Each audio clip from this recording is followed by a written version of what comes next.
The life and sad ending of Steven Tyler.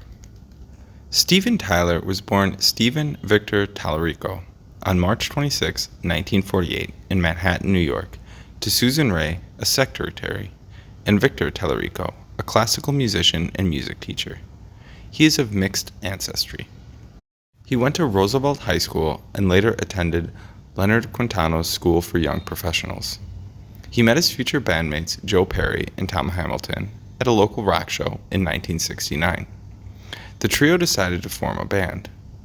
Two other musicians were recruited, and Aerosmith was formed in 1970.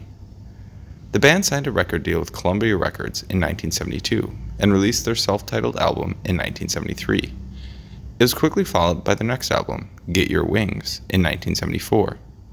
During this time, the band toured and opened for other bands.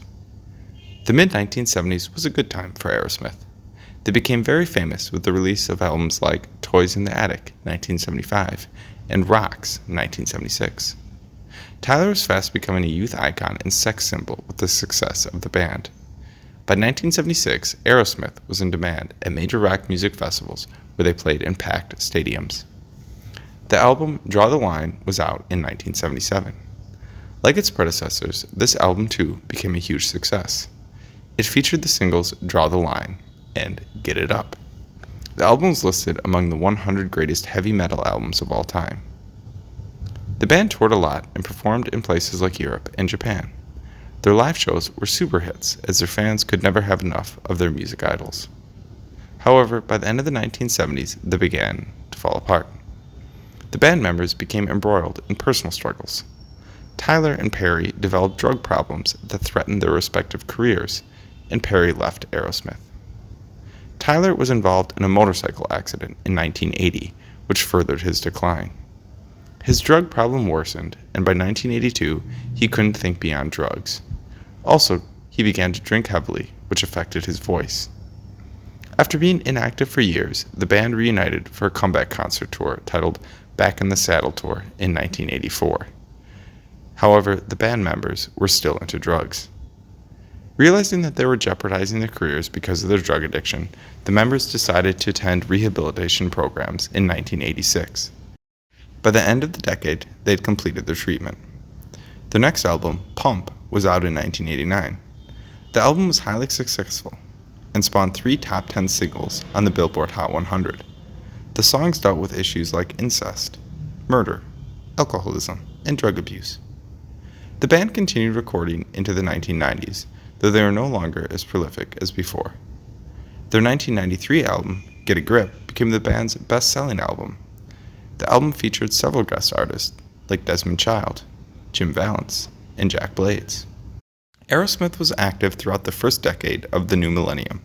They toured, performed in live shows, and also released albums.